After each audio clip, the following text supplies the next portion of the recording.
ठीक है, तो अभी तक हम डिस्कस कर रहे थे कि जैसे जो आरटी एक्ट आपका है वो कब आया, कब लागू हुआ, उसके मेन क्या 4 पिलर है, किस किस पर वो काम मतलब एक्ट बनाया हुआ है।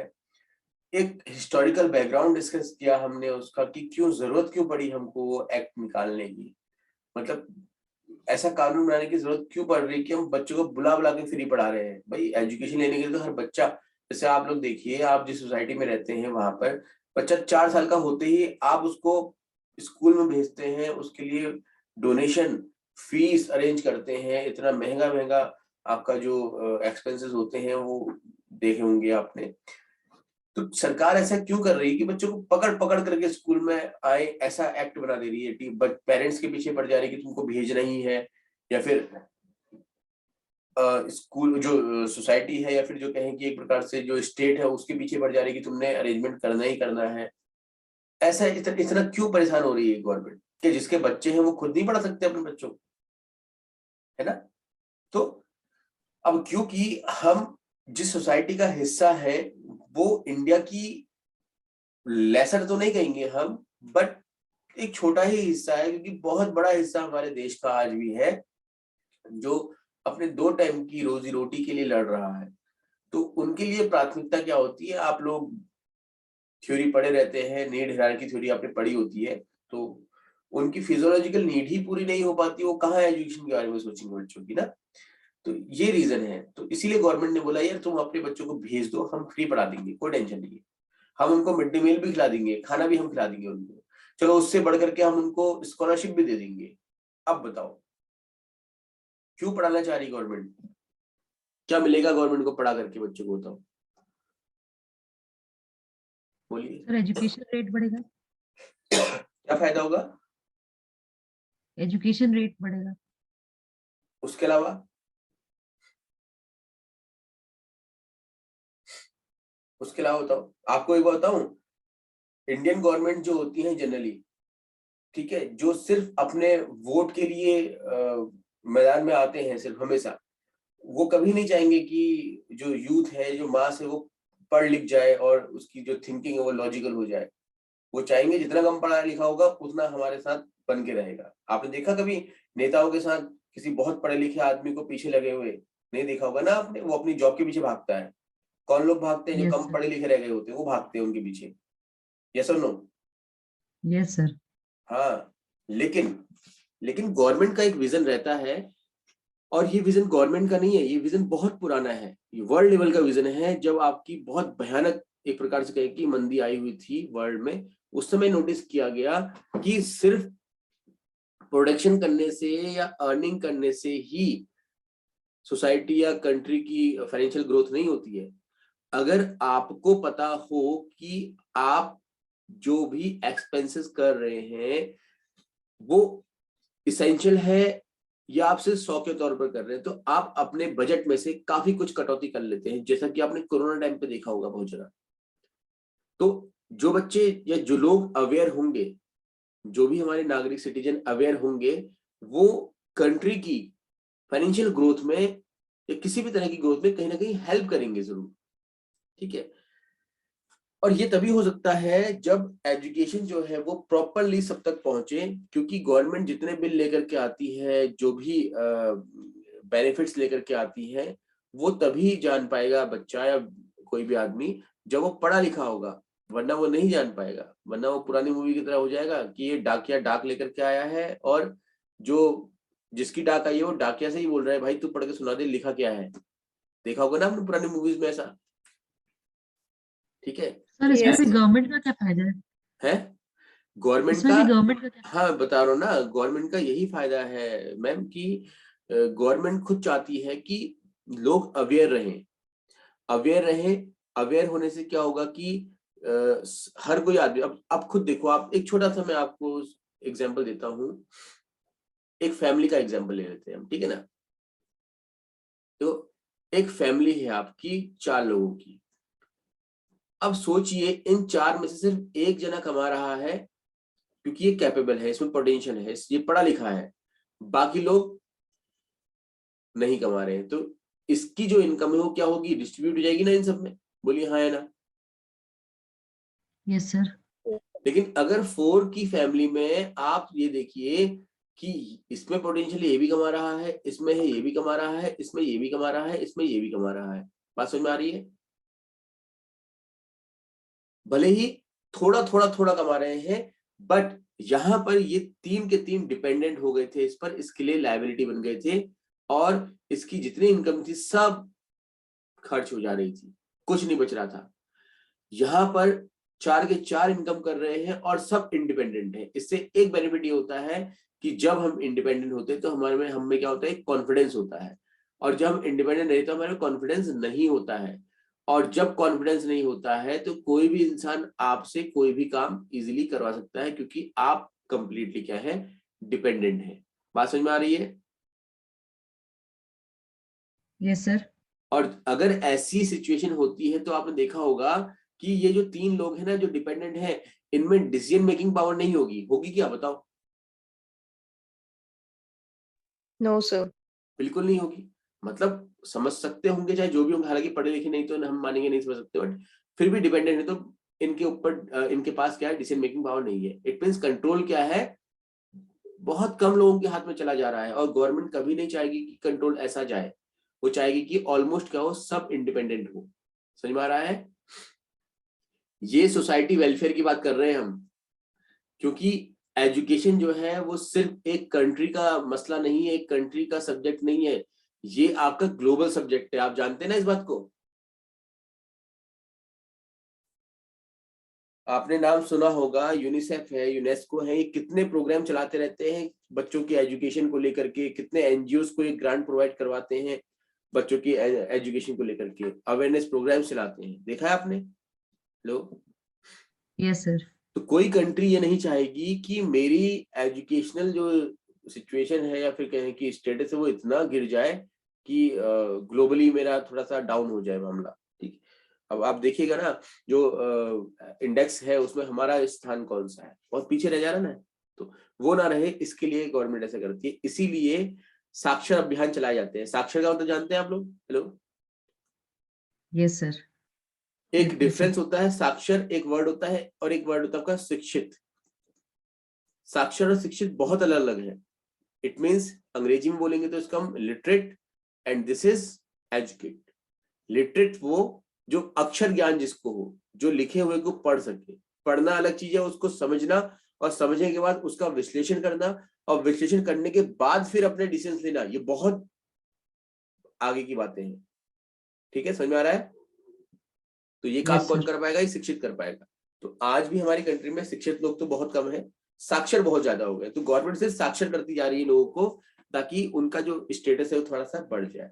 ठीक, बहुत सारे फैक्टर्स हैं, बहुत सारे फैक्टर्स, अभी आगे की क्लासेस में इन पर बात करेंगे हम आगे आकर के। बहुत सारे और भी रीजन होते हैं। अब यहाँ से देखो, अगर ये 4 के 4 गवर्नमेंट को 10-10 रुपए भी दे रहे हैं, जैसे मोदी जी ने कहा भैया पैसे खत्म हो गए हैं कोरोना के टाइम पे, पैसे डालो मेरे अकाउंट में, तो हर आदमी ने मोदी मोदी करते हुए 100-100 रुपए भी डाल दिए, उन्हें कितना रुपया आ गया होगा उसके बाद, सोचो, बोलो है ना? नहीं, तो इस तरीके से मतलब मैं सिर्फ ये नहीं कह रहा हूँ फाइनेंशियल ग्रोथ में ही हेल्प नहीं होती है, फाइनेंशियल ग्रोथ है और आपकी सोशल ग्रोथ है, क्राइम रेट कम होता है। बच्चा जब इंसान जब पढ़ा, अब आप सोचो, आप स्कूल जाते हो, 12th क्लास में आप पढ़ते हो, और अचानक से कोई ऐसी सिचुएशन आती है कि आपको किसी का मर्डर करना पड़ जाता है, तो आप 10 बार सोचते हो, बोलो है ना? Yes sir. और सोचते आप इसके लिए नहीं हो कि आपको जेल जाना पड़ेगा, आप उससे ज्यादा सोचते हो कि यार अखबार में नाम आ जाएगा, मेरी इंसल्ट हो जाएगी, मैं कहीं मुंह दिखाने लायक नहीं रहूंगा। यस और नो? है ना? तो यस सर। जो भी थोड़ा सा एजुकेटेड व्यक्ति होता है, वो उसमें कहीं ना कहीं साइको सोशल नीड्स डेवलप होने लगती हैं, मतलब वो सम्मान के लिए जीने लगता है अपने, और सम्मान से कभी समझौता नहीं करता। हम लोग जब अब्राहम मैस्लो का सिद्धांत पढ़ते हैं तो आपसे कई बार कहा जाता है कि साइको सोशल जो नीड्स होती हैं अगर वो फुलफिल ना हो तो इंसान की डेथ नहीं होती। बट फिर एक और कॉन्ट्रडिक्टरी स्टेटमेंट कहा जाता था कि कई लोग ऐसे हैं जिनके सम्मान में जरा सी ठेस आई, उन्होंने आत्महत्या कर ली, क्योंकि वो स्टेट ऐसी हो जाती है जब इंसान खाना छोड़ सकता है बट अपने इंसल्ट सहन नहीं कर सकता। ठीक है? हेलो, एक यस सर। एक एजुकेटेड आदमी है, वो किसी शॉप में गया कुछ लेने के लिए, खाने का आइटम कुछ लेने की, बहुत भूख लगी हुई है उसको, ठीक है। तो और वो शॉपकीपर जो है उससे वो मांगता है, शॉपकीपर उसको फेंक करके देता है खाना, तो वो खाना नहीं खाएगा चाहे भूखा रहेगा थोड़ा और, क्योंकि वो फिर थोड़ा ईगो वाली बात आती है, सेल्फ प्राइड वाली बात आती है। लेकिन वहीं पर पढ़ा लिखा आदमी नहीं है, कोई समझ नहीं है, जैसे होते नहीं आपके मांगने वाले बच्चे जो आते हैं, उनको आप फेंक के भी दोगे तब भी उठा लेंगे। बात समझ में आ रही है? क्योंकि वो अभी उस स्टेज में नहीं पहुंचे हैं, उसके लिए शिक्षित होना बहुत जरूरी हो जाता है। चलिए इनको बाद में बात करेंगे, फिर बातें सब यहीं तक चली जाती है। तो राइट टू एजुकेशन के अंदर जब हम बात करते हैं बच्चों के फंडामेंटल राइट्स की, तो 1992 में सुप्रीम कोर्ट का एक वर्डिक्ट हुआ जहां पर ये कहा गया कि राइट टू लाइफ के अंदर ही या फिर राइट टू इक्वलिटी के अंदर ही आपका एजुकेशन का जो राइट है वो इनहेरेंट है। इट मींस कि अगर हम ये कहते हैं कि हमारे कॉन्स्टिट्यूशन में शिक्षा का अधिकार शामिल नहीं था तो वो गलत है, क्योंकि जब हम जीवन जीने का अधिकार दे रहे हैं किसी व्यक्ति को, और जीवन जीने के लिए शिक्षा जो है बहुत जरूरी है, तो शिक्षा का अधिकार ऑटोमेटिकली आ गया उसमें। हम समानता का अधिकार दे रहे हैं, राइट टू इक्वालिटी दे रहे हैं, और अगर आपकी कंट्री में 50 लोग पढ़ रहे हैं, 50 लाख लोग बिना पढ़े लिखे हैं, तो राइट टू इक्वालिटी वहीं पर आपका डिमोलिश हो गया। तो इट मींस आपको अगर एक आदमी पढ़ रहा है तो दूसरे को भी पढ़ाई की व्यवस्था करवानी ही पड़ेगी, ठीक है। तो राइट टू लाइफ और राइट टू इक्वालिटी के अंदर इनहेरिट है आपका राइट टू एजुकेशन, ऐसा सुप्रीम कोर्ट ने 1992 में कहा, ठीक है। और ये कहां पर है, ये आपका ये भी कहा गया कि directive principles of state policy में जो आर्टिकल 45 जो इससे पहले क्लास में बताया था, उस आर्टिकल के अंदर भी ये मेंशन है कि स्टेट्स की ये रिस्पॉन्सिबिलिटी है कि वो अपने वहां रहने वाले हर एक नागरिक, हर एक बच्चे की जो कि 14 साल का है, एजुकेशन की व्यवस्था करेंगे। आर्टिकल 21A जो कि अभी अभी अमेंडमेंट करके जोड़ा गया है, 26th अमेंडमेंट 2002 में हुआ है, वहां पर ये बात कही गई, the state shall provide free and compulsory education to all children of the age of 6 to 14 years in such manner as state may determine by law। ठीक है सर थोड़ा सा रॉन्ग है ये, हाँ बोलिए। सर यही चीज तो आर्टिकल 45 में भी था। मैं वही कह रहा हूं कि ये स्टेटमेंट गलत लिखा हुआ है, ये स्टेटमेंट आर्टिकल 45 का है। आर्टिकल 21 का स्टेटमेंट ये नहीं रहेगा, क्योंकि ये जो है फंडामेंटल राइट है। तो यहां पर स्टेटमेंट ये रहेगा कि education is a right, fundamental right of each citizen of India, है ना, from the age of 14। Bharat में रहने वाले प्रत्येक नागरिक जिसकी आयु 14 वर्ष है का मौलिक अधिकार है कि उसे निशुल्क एवं अनिवार्य शिक्षा मिले। तो ये जो स्टेटमेंट लिखा है ना आर्टिकल 21A के आगे से, ये स्टेटमेंट आर्टिकल 45 का लिख दिया इन्होंने बाय मिस्टेक। समझ में आ रहा है? लो यस सर। हाँ, क्योंकि वो फंडामेंटल राइट है, उसका स्टेटमेंट ऐसे नहीं बनेगा। फिर आते हैं हम right of children to free and compulsory education, ये स्टेटमेंट बनेगा, इसका बनेगा तो एंड देन फंडामेंटल ड्यूटी की बात करेंगे, तो वहां पर एक ड्यूटी डेवलप कर दी जाएगी कि हर एक गार्जियन की ड्यूटी होगी कि वो अपने बच्चों को शिक्षा दिलवाए, ठीक है।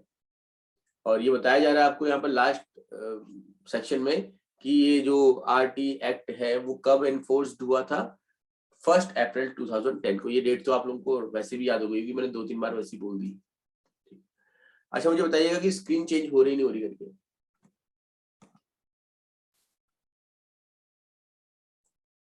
चेंज हुई स्क्रीन? Yes sir. ठीक हो गया। अब आते हैं हम आर्टिकल 21A के अंदर क्या है, मैं इस पर डिस्कस नहीं करने जा रहा हूं क्योंकि मैं बता चुका हूं, मैं आगे बढ़ रहा हूं सीधा, ठीक है। हाँ ये देख लीजिएगा कि जो आपका ये आर्टिकल, ये जो RT एक्ट है, ये प्रेसिडेंट के पास 26 अगस्त 2009 को गया था साइन होने के लिए, और साइन होकर के रेडी हो गया था, ठीक है। उसके बाद फिर इसको एनफोर्स करने में लंबा समय लगा और 1 अप्रैल 2010 को ये आपका एनफोर्स्ड हो गया। ये मैं आपको बोल बोल के बता चुका हूं, तो इसके अंदर वाला पढ़ने की जरूरत नहीं मेरे को। हाँ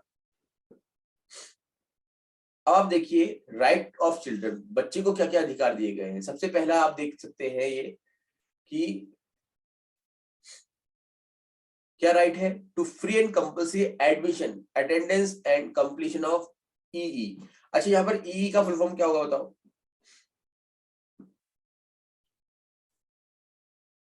एलिमेंट्री एजुकेशन।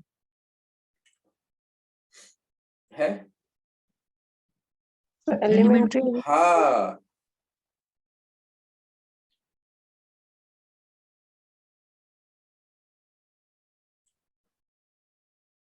ठीक है। तो एलिमेंट्री एजुकेशन जहां कहीं भी दी जा रही है वहां पर हर हाल में हर बच्चे को, चाहे वो किसी भी कास्ट, किसी रिलीजन, किसी कलर, किसी भी तरह के सोशल या इकोनॉमिकल बैकग्राउंड का हो, उसको एडमिशन देना ही पड़ेगा। अगर किसी स्कूल में 20 बच्चे हैं, सब हिंदू धर्म से बिलोंग करते हैं और पढ़ रहे हैं, और एक मुस्लिम बच्चा एडमिशन लेने के लिए आता, तो उसको मना नहीं कर सकते। एक स्कूल में सब बहुत अमीर घर के बच्चे पढ़ रहे हैं, लेकिन एक गरीब बच्चा पढ़ने आता है, तो उसको आप मना नहीं कर सकते हो। तो एडमिशन के लिए किसी प्रकार का कोई भी फिल्टर नहीं लगाया जाएगा, ठीक है, क्योंकि ये क्या है, अधिकार है बच्चों का। ठीक, free, no children liable to pay, किसी भी बच्चे को किसी भी तरह की फीस, चाहे वो एडमिशन फीस हो, चाहे किसी प्रकार का कोई चार्ज हो या ट्यूशन फीस हो, पे करने की जरूरत नहीं है, फ्री पढ़ेंगे। ठीक है, compulsion on the state parental duty to send children to school. Compulsion किसके लिए है? स्टेट के लिए, ठीक है, राज्य के लिए, कि उसको अपने एरिया में स्कूल्स की अरेंजमेंट करना ही पड़ेगा। और पेरेंट्स के लिए भी कंपल्सन है कि उन्हें अपने बच्चों को स्कूल भेजना ही पड़ेगा। ठीक है, समझ में आ रहा है? इसीलिए ये हुआ आपका फ्री एंड कंपल्सरी। समझ में आ रहा है? निःशुल्क एवं अनिवार्य। तो निःशुल्क तो हम समझ जाते हैं, लेकिन अनिवार्य का मतलब क्या है ये नहीं समझ पाते कई बार। Not enrolled drop out children be admitted to age appropriate class. It means अगर 2010 अप्रैल 2010 में लागू हुआ, उस समय तक अगर कोई बच्चा ऐसा है कि 8 साल का हो गया है बट स्कूल नहीं जा पाया क्योंकि तब तक एक्ट आया नहीं था, तो उस 8 साल के बच्चे को ढूंढ करके आपको उसकी एज के अकॉर्डिंग क्लास में एडमिशन करवाना है। यही कह रहा है आपका, जिन बच्चों का एनरोलमेंट नहीं हो पाया है, जिन्होंने स्कूल छोड़ दिया 2 या 3 साल पढ़ करके, उनको दोबारा से लाइए और पढ़ाइए। ठीक है, क्लियर है यहां तक? Hello, Yes, sir. no child shall be failed or expelled up to class 8। किसी भी बच्चे को, ये सबसे वाहियात नियम बनाया है इन्होंने, सबसे गंदा, किसी भी बच्चे को क्लास 8 तक आप फेल नहीं कर पाओगे। इसका बहुत दुष्परिणाम आप स्पेशली गवर्नमेंट स्कूल्स में देखते हैं कि जहां पर बच्चे नहीं पढ़ रहे हैं बिल्कुल, तब भी पास होते जा रहे हैं।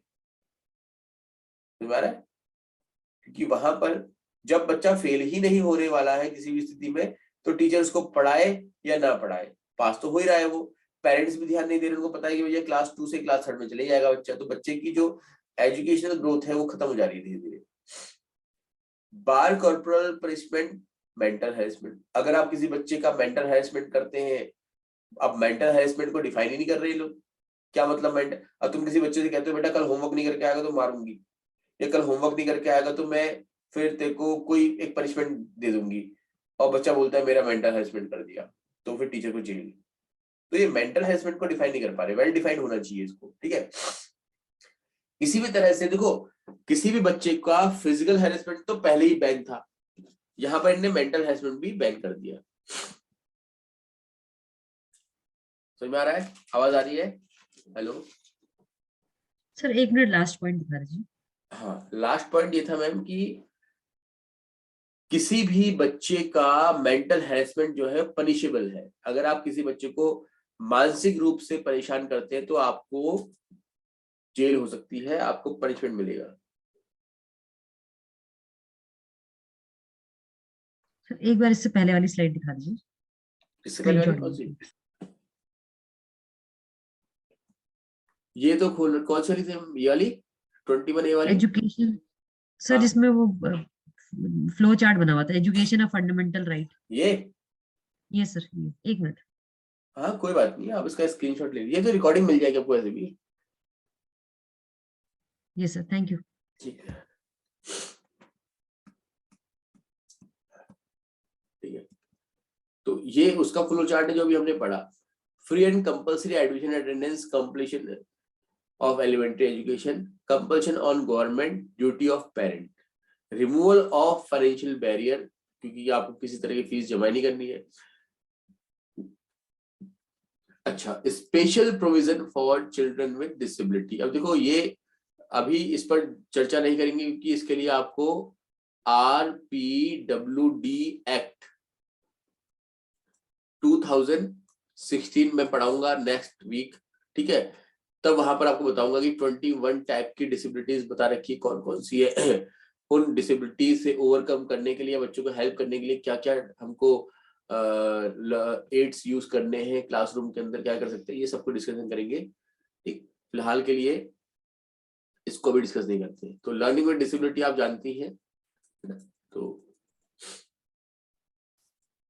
No expulsion, no detention. मैं किसी को आप रोकेंगे नहीं, किसी बच्चे को आप रोकेंगे ही नहीं, ठीक है, क्लास में, चाहे वो बुद्धू हो जाए, कुछ भी ना आए उसको, मतलब बच्चे को ABCD ना आए लेकिन आप क्लास 5 में उसको भेज देंगे, ऐसा बोल रहा है। Bar corporal punishment for mental harassment बताइए आपको। Special provision for out of school children, जो बच्चे स्कूल से बाहर रहते हैं उनके लिए भी विशेष प्रबंध किए जाएंगे, उपबंध बनाए गए हैं, जिसमें कहा गया है कि ऐसे बच्चों को ढूंढ ढूंढ करके शिक्षा देनी है। हाँ, अगर वो बच्चे विद्यालय में आ ही नहीं पा रहे हैं, पहले तो पूरे प्रयास करने हैं कि बच्चे विद्यालय में आकर के ही पढ़े, क्योंकि स्कूल में जाकर के पढ़ने वाली जो एक एनवायरनमेंट होता है वो अलग होता है। आप किसी बच्चे को घर में पढ़ाइए और उसी बच्चे को आप स्कूल भेज के पढ़ाइए, बहुत डिफरेंस मिल जाएगा आपको, ठीक है। तो इनके लिए अलग से व्यवस्था की गई है। नुक्कड़ नाटकों के माध्यम से अवेयरनेस प्रोग्राम वगैरह बहुत कुछ करके आपको बच्चों को पढ़ने के लिए तैयार करना है।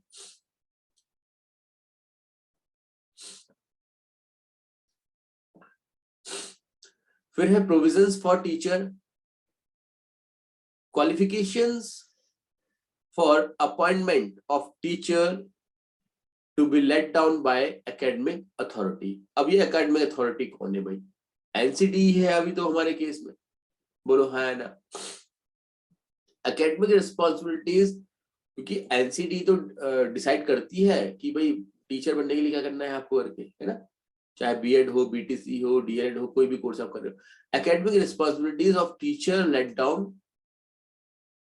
Prohibits deployment of teacher for non-education purpose except for, सुनो, सबसे पहले तो टीचर की क्वालिफिकेशंस क्या होती है इस पर इन्होंने बात कर रखी है। उसके बाद टीचर को क्या क्या रिस्पॉन्सिबिलिटीज देनी है, एकेडमिक रिस्पॉन्सिबिलिटीज, ठीक है, उस पर चर्चा की गई है।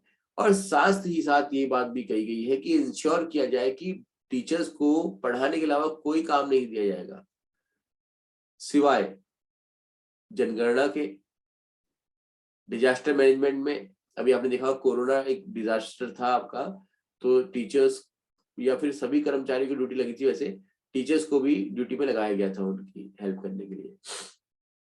Elections to parliament, state legislature and local bodies, ठीक है, फ्लो चार्ट से हम समझ लेते हैं।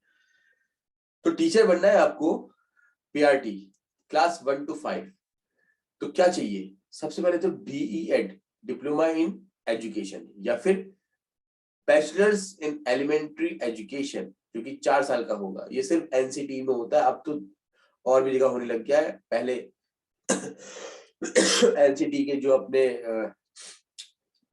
कॉलेजेस है वही हो रहा था, ठीक है।